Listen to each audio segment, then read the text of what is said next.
We're back. We're live tonight from CrimeCon 2026 right here on the Las Vegas Strip on the Treasure Island pirate ship. Okay? Now, again, we talked about this, but Las Vegas, CrimeCon, it's some of the biggest true crime stories in America. They're taking center stage right now. And I've said this before, I'll say it again.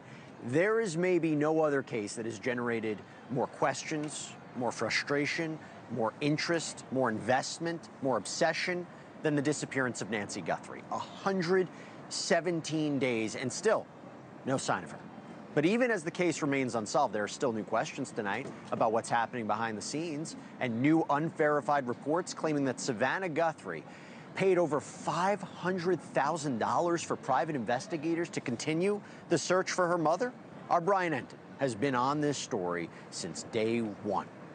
From the very beginning, chasing leads, questioning authorities, working to separate fact from fiction. And I'm so lucky that Brian is with me right now. He's hosting a Nancy Guthrie panel here at CrimeCon. Good to see you, sir. Good to see you, Jesse. It's on Saturday, your panel. It is Saturday, okay. Yeah. And it's not on the pirate ship, by the way, where you are. This is so cool. I mean, it is a nice really touch, awesome. I'm not gonna lie. Yeah.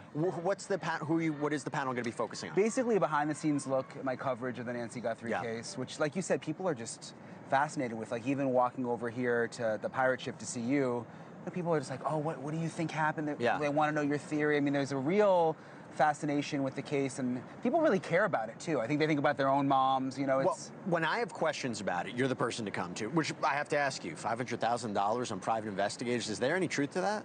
Look, I haven't been able to confirm that. I think only one outlet has been reporting it. I'm a little weary of that report, to be honest, just because as much time as I've spent out there, and I've got a lot of sources now in Tucson, I haven't heard anything about any private investigators looking into the case.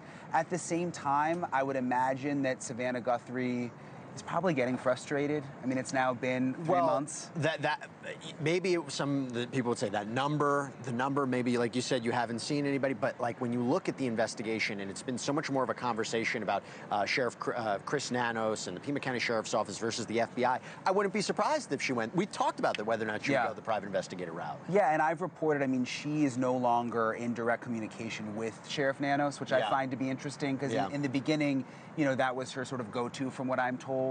Cell phone numbers, talking to each other, keeping her updated. The fact that she's not talking to him anymore makes me wonder if she's lost some confidence.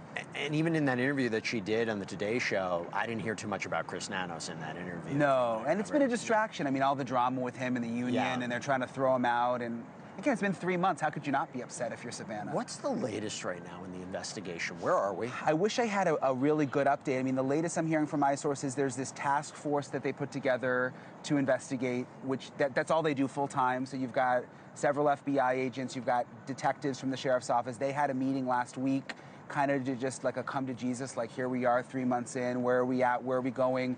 But still no suspect. There's still no real solid leads, which is kind of crazy to think about. So when people come up to you at CrimeCon, and aside fawning over you, Brian Entin, but when they say to you, what's your working theory on what happened, what do you say?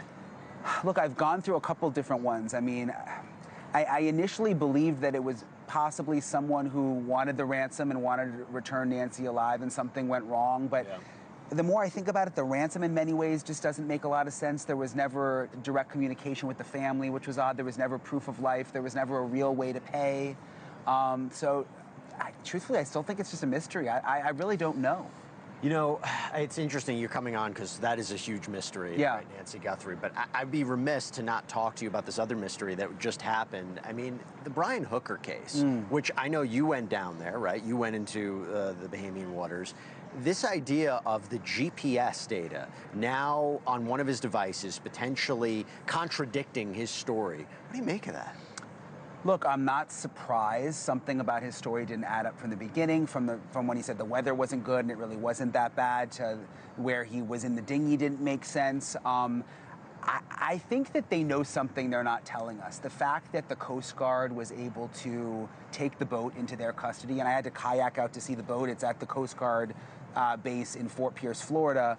They can't just do that. I mean, there's a judge behind the scenes that allowed that to happen. I mean, they took his boat from him. They know something. There's some reason they don't believe his story. Same with the Bahamians. Keep him in custody for 5 days.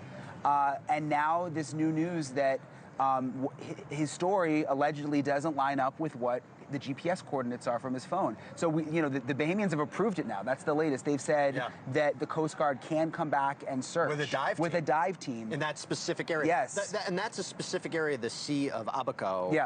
Which again, they're saying the device would say it was on the water and then went back on land, which again would kind of contradict what he was saying about the movements between him and Lynette.